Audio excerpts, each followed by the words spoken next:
સ્વાગત છે મિત્રો આપ સૌનું ભક્તિ સંધ્યા ચેનલમાં। શિવપુરાણમાં ભગવાન શિવનો મહિમા વખાણવામાં આવ્યો છે। આ પુરાણ શૈવ ધર્મ સાથે સંબંધિત માનવામાં આવે છે। તેમાં ભગવાન શિવને પ્રસન્ન કરવા માટે જ્ઞાનથી ભરપૂર કથાઓ અને પૂજાની પદ્ધતિઓનો પણ સમાવેશ થાય છે। હિન્દુ ધર્મમાં ભગવાન શિવ ત્રિમૂર્તિઓમાંના એક છે અને તેમને વિનાશના દેવતા પણ માનવામાં આવે છે। ભગવાન શિવને મહેશ, મહાકાલ, નીલકંઠ, રુદ્ર વગેરે નામોથી પણ બોલાવવામાં આવે છે। એવું પણ માનવામાં આવે છે કે ભગવાન શિવ એક મહાન યોગી હતા અને તેથી જ તેમને આદિયોગી તરીકે પણ ઓળખવામાં આવે છે। હિન્દુ શાસ્ત્રોમાં ભગવાન શિવને એવા દેવતા તરીકે વર્ણવવામાં આવ્યા છે જે ખૂબ જ દયાળુ અને નિર્દોષ છે અને તેમના ભક્તોના નિષ્ઠાવાન આહ્વાન પર પ્રસન્ન થાય છે। જો કે જ્યારે ભગવાન શિવ ક્રોધિત થાય છે ત્યારે સમગ્ર સૃષ્ટિ ધ્રુજવા લાગે છે। શિવ પુરાણ ભગવાન શિવનો મહિમા ઘણા પ્રાચીન ભારતીય ગ્રંથોમાં જોવા મળે છે, પરંતુ શિવપુરાણમાં તેમના જીવનને ઊંડાણપૂર્વક દર્શાવવામાં આવ્યું છે। શિવપુરાણમાં તેમનું જીવન, લગ્ન, બાળકો, જીવનશૈલી વગેરેનું વિગતવાર વર્ણન કરવામાં આવ્યું છે। શિવ પુરાણમાં 6 વિભાગો અને 24,000 શ્લોક છે। તેના વિભાગોના નામ નીચે આપેલ છે। 1. વિદ્યાયેશ્વર સંહિતા 2. રુદ્ર સંહિતા 3. કોટિરુદ્ર સંહિતા 4. ઉમા સંહિતા 5. કૈલાશ સંહિતા 6. વાયુ સંહિતા 1. વિદ્યાયેશ્વર સંહિતા શિવપુરાણની આ સંહિતામાં ઓંકારનું મહત્વ, શિવલિંગની પૂજા અને ભગવાન શિવ સાથે સંબંધિત દાનનું વર્ણન કરવામાં આવ્યું છે। આ સંહિતામાં ભગવાન શિવના આંસુ અને તેની ભસ્મથી બનેલા રુદ્રાક્ષ વિશે પણ માહિતી આપવામાં આવી છે। આમાં ઉલ્લેખ કરવામાં આવ્યો છે કે જે રુદ્રાક્ષમાં કીડા હોય અથવા જે તૂટી ગયા હોય તે રુદ્રાક્ષ ન પહેરવો જોઈએ। 2. રુદ્ર સંહિતા શિવપુરાણની આ એક મહત્વપૂર્ણ સંહિતા છે। આ સંહિતાના સર્જન વિભાગમાં ભગવાન શિવને આદિ શક્તિનું કારણ જણાવવામાં આવ્યું છે અને કહેવામાં આવ્યું છે કે વિષ્ણુ અને બ્રહ્મા પણ શિવમાંથી ઉત્પન્ન થયા છે। આ સાથે આ સંહિતામાં ભોલેનાથના જીવન અને ચરિત્ર વિશે પણ માહિતી આપવામાં આવી છે। આ સંહિતામાં પાર્વતી વિવાહ, કાર્તિકેય અને ગણેશના જન્મ, પૃથ્વીના પરિભ્રમણને લગતી વાર્તા વગેરેનો પણ ઉલ્લેખ છે। ભગવાન શિવની પૂજા પદ્ધતિનું વર્ણન પણ આ સંહિતામાં જોવા મળે છે। 3. કોટિરુદ્ર સંહિતા આ સંહિતામાં શિવના અવતારોનો ઉલ્લેખ છે। બ્રહ્માંડની રક્ષા માટે ભગવાન શિવે સમયાંતરે અવતાર લીધા છે। તેમના મુખ્ય અવતાર હનુમાનજી, ઋષભદેવ અને શ્વેતમુખ છે। આ કોડમાં ભગવાન શિવની 8 મૂર્તિઓનો પણ ઉલ્લેખ છે। આ મૂર્તિઓમાં ભૂમિ, પવન, અવકાશ, જળ, અગ્નિ, સૂર્ય અને ચંદ્ર વિદ્યમાન માનવામાં આવે છે। આ સંહિતા એટલા માટે પણ પ્રસિદ્ધ છે કારણ કે તેમાં ભગવાન શિવની અર્ધનારીશ્વરનું રૂપ ધારણ કરવાની રસપ્રદ કથા છે। 4. ઉમા સંહિતા આ સંહિતામાં માતા પાર્વતીના ચરિત્રનો ઉલ્લેખ છે। એવું માનવામાં આવે છે કે માતા પાર્વતી ભગવાન શિવનું આંશિક સ્વરૂપ છે। આ સાથે આ સંહિતામાં દાન અને તપનું મહત્વ પણ વર્ણવવામાં આવ્યું છે। આ પુરાણમાં પાપોના પ્રકારો અને તેનાથી થતા નરક વિશે પણ માહિતી આપવામાં આવી છે। પાપ કર્યા પછી તમે તેનું પ્રાયશ્ચિત કેવી રીતે કરી શકો છો તેનો પણ આ સંહિતામાં ઉલ્લેખ છે। 5. કૈલાસ સંહિતા ભગવાન શિવની પૂજા કરવાની સંપૂર્ણ રીત કૈલાસ સંહિતામાં જોવા મળે છે। આ સાથે તેમાં યોગને પણ વિગતવાર સમજાવવામાં આવ્યું છે। આ સાથે બ્રહ્મ શબ્દ તરીકે ઓળખાતા ઓંકારનું મહત્વ પણ આ સંહિતામાં વિગતવાર ચર્ચા કરવામાં આવ્યું છે। આ સંહિતામાં ગાયત્રી જપનું મહત્વ પણ દર્શાવવામાં આવ્યું છે। 6. વાયુ સંહિતા વાયુ સંહિતા 2 ભાગોમાં વહેંચાયેલી છે, પૂર્વ અને ઉત્તર। આ સંહિતામાં શિવ ધ્યાનની વિગતવાર ચર્ચા કરવામાં આવી છે અને યોગ અને મોક્ષની પ્રાપ્તિ માટે ભગવાન શિવની પ્રાથમિકતા પણ આ સંહિતામાં જણાવવામાં આવી છે। ભગવાન મહાદેવના સગુણ અને નિર્ગુણ સ્વરૂપોનો પણ આ સંહિતામાં ઉલ્લેખ છે। શિવ પુરાણ વાંચવાના ફાયદા ભગવાન શિવને ભોલેનાથ પણ કહેવામાં આવે છે અને તેમની કૃપાથી જ ભક્તોની અનેક મુશ્કેલીઓ દૂર થાય છે। આવી સ્થિતિમાં આજે અમે તમને જણાવીશું કે ભગવાન શિવના મહિમાથી ભરપૂર શિવપુરાણ વાંચવાથી ભક્તોને શું લાભ થાય છે। એ પહેલા મિત્રો, આપ જો આ ચેનલ પર નવા આવ્યા હોય તો એક લાઇક અને સબસ્ક્રાઇબ કરો। કોમેન્ટમાં હર હર મહાદેવ અવશ્ય લખો। આપની અને આપના પરિવારની દરેક મનોકામના પૂર્ણ થાય તેવી ભગવાન ભોલેનાથને પ્રાર્થના। શિવપુરાણનો પાઠ કરવાથી વ્યક્તિ ભયમાંથી મુક્તિ મેળવે છે।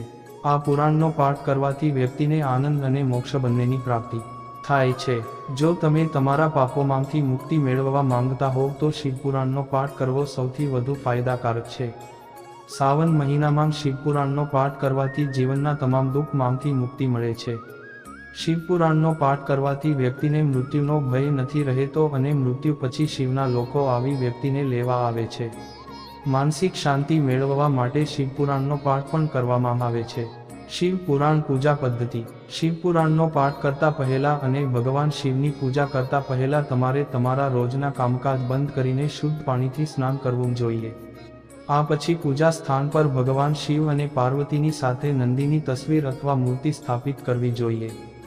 જો ઘરમાં શિવલિંગ હોય તો માટીના વાસણમાં પાણી ભરીને શિવલિંગનો જલાભિષેક કરવો જોઈએ અને શિવલિંગ પર બેલપત્ર, ધતુરાના ફૂલ, ચંદન, ચોખા વગેરે અર્પિત કરવા જોઈએ.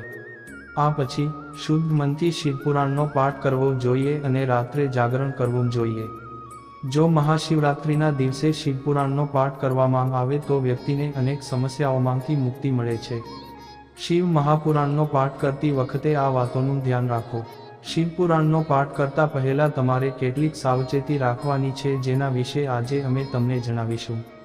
જો તમે શિવપુરાણનો પાઠ કરીને ભગવાન શિવને પ્રસન્ન કરવા માંગો છો તો સૌથી પહેલું અને સૌથી મહત્વનું છે બ્રહ્મચર્યનું પાલન કરવું. આ સાથે પાઠ શરૂ કરતા પહેલા તમારે સ્વચ્છ પાણીથી સ્નાન કરવું જોઈએ અને સ્વચ્છ કપડાં પહેરવા જોઈએ. તમારે તમારા નખ, વાળ વગેરે પણ સાફ કરવા જોઈએ. જ્યાં સુધી તમે શિવપુરાણનો પાઠ કરો છો ત્યાં સુધી તમારે જમીન પર સૂવું જોઈએ. તમારે નકામી વાતોમાં સમય ન કાઢવો જોઈએ, ન તો કોઈની ખરાબ વાતો બોલવી કે સાંભળવી જોઈએ. માંસ અને દારૂનું સેવન પણ પ્રતિબંધિત છે. કથા પૂર્ણ થયા પછી તમારે શિવ પરિવારની પૂજા કરવી જોઈએ. શિવ પુરાણનું મહત્વ. ભારત સહિત સમગ્ર વિશ્વમાં ભગવાન શિવના તમામ ભક્તો ભગવાન શિવ પાસેથી સુખ અને શાંતિ માટે પ્રાર્થના કરે છે. ભગવાન શિવના ભક્તો માટે શિવપુરાણનું ઘણું મહત્વ છે. આ પુરાણમાં ભગવાન શિવનો મહિમા કરવામાં આવ્યો છે. આ પુરાણમાં ભગવાન શિવને સ્નેહ, દયા અને કરુણાના મૂળ સ્વરૂપ તરીકે મહિમા આપવામાં આવ્યા છે. આ પુરાણનો પાઠ કરવાથી ભક્તોની અંદર સમાન ગુણો ઉત્પન્ન થાય છે. એટલે કે ભક્તોનું ચરિત્ર પણ ભગવાન શિવ જેવું બનવા લાગે છે. જે ભક્તો શિવપુરાણનો પદ્ધતિપૂર્વક પાઠ કરે છે તેઓ જીવન અને મૃત્યુના ચક્રમાંથી મુક્તિ મેળવે છે. એટલા માટે હિન્દુ ધર્મમાં શિવપુરાણને ખૂબ જ મહત્વપૂર્ણ માનવામાં આવે છે. શિવપુરાણમાં જણાવેલ ઓમ ના જાપનું મહત્વ. શિવપુરાણમાં ઓમ ના જાપનું મહત્વ વર્ણવવામાં આવ્યું છે. તેને શિવનો એકાક્ષર મંત્ર પણ કહેવામાં આવે છે. જે પણ વ્યક્તિ દરરોજ 1000 વખત ઓમ નો જાપ કરે છે તે ઘણી બધી ચિંતાઓમાંથી મુક્તિ મેળવે છે. આનો જાપ કરવાથી ઈચ્છિત પરિણામ પ્રાપ્ત થાય છે અને વ્યક્તિની વાણી તેજ બને છે. ઓમ નો જાપ કરવાથી અનેક રોગોમાંથી મુક્તિ મળે છે. આ ઉપરાંત શિવપુરાણમાં એવો પણ ઉલ્લેખ છે કે ભક્તોના કલ્યાણ માટે સ્વયં ભગવાન શિવે ઓમ નમઃ શિવાય મંત્રનો પાઠ કર્યો હતો. આ મંત્ર ખૂબ જ સૂક્ષ્મ છે પરંતુ તેનો જાપ કરવાથી મોટામાં મોટી મુશ્કેલીઓ પણ દૂર થઈ શકે છે. શિવપુરાણમાં જણાવવામાં આવેલ મૃત્યુ સાથે જોડાયેલા રહસ્યો. મહાદેવને સંસારના સંહારક પણ માનવામાં આવે છે. ભગવાન શિવ સાથે સંબંધિત શિવ મહાપુરાણમાં મૃત્યુ પહેલાના કેટલાક સંકેતોનો ઉલ્લેખ કરવામાં આવ્યો છે. જો કોઈ વ્યક્તિના માથા પર કાગડો બેસે છે તો તેનો અર્થ એ છે કે તે જલ્દી જ મરી જવાનો છે. જો કોઈ વ્યક્તિનો ડાબો હાથ 1 અઠવાડિયા સુધી સતત લહેરાતો રહે તો તેનું મૃત્યુ પણ નજીક માનવામાં આવે છે. જો કે એવું માનવામાં આવે છે કે ભગવાન શિવની પૂજા કરવાથી મનુષ્યને લાંબા આયુષ્ય પ્રાપ્ત થાય છે. જે વ્યક્તિની કુંડળીમાં અલ્પ આયુષ્યનો સંયોગ હોય તેને પંડિતો ભગવાન શિવની પૂજા કરવાની સલાહ આપે છે. શિવપુરાણમાં જીવન સાથે જોડાયેલી મહત્વની વાતો. શિવપુરાણમાં એવા ઘણા ઉપદેશો આપવામાં આવ્યા છે જેનું પાલન કરવામાં આવે તો વ્યક્તિ ઘણી સમસ્યાઓથી બચી શકે છે. શિવપુરાણમાં કહેવાયું છે કે વ્યક્તિએ પોતાની ઈચ્છાઓ પર કાબૂ રાખવો જોઈએ અને ઇન્દ્રિયોને નિયંત્રિત કરવાનો પ્રયાસ કરવો જોઈએ. વ્યક્તિએ ઈચ્છાઓ અને જરૂરિયાતો વચ્ચેનો તફાવત સમજવો જોઈએ અને તે ઈચ્છાઓને છોડી દેવી જોઈએ જેનાથી ચારિત્ર્યનું નુકસાન થાય છે. શિવ પુરાણમાં કહેવામાં આવ્યું છે કે વ્યક્તિ પ્રેમ અને ભ્રમમાં પડીને ક્યારેય પોતાના લક્ષ્યોને પ્રાપ્ત કરી શકતો નથી, તેથી વ્યક્તિએ પ્રેમ અને વહેમના પ્રભાવમાં ન રહેવું જોઈએ. જ્યારે વ્યક્તિ આસક્તિ અને મોહના બંધનોમાંથી મુક્ત થાય છે ત્યારે તેને પરમ જ્ઞાનની પ્રાપ્તિ થાય છે.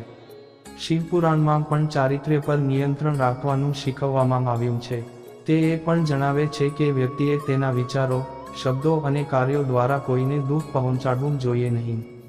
શિવ પુરાણ પણ આપણને સત્ય બોલવાનું અને સત્યનું સમર્થન કરવાનું શીખવે છે.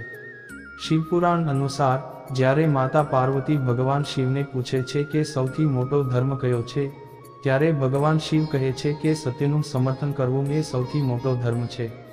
મતલબ કે વ્યક્તિએ ક્યારેય અસત્યના માર્ગે ન જવું જોઈએ. જે વ્યક્તિ જીવનભર સત્યના માર્ગ પર ચાલે છે, ભગવાન શિવ તેને અવશ્ય પ્રગતિ આપે છે. જે પણ વ્યક્તિ ભગવાન શિવના આશીર્વાદ મેળવવા માંગે છે અને જીવનમાંથી દુઃખ અને દરિદ્રતા દૂર કરવા માંગે છે, તેણે શિવપુરાણ અવશ્ય વાંચવું જોઈએ. આ પુરાણનો પાઠ કરવાથી તમને માનસિક અને શારીરિક શાંતિ મળે છે.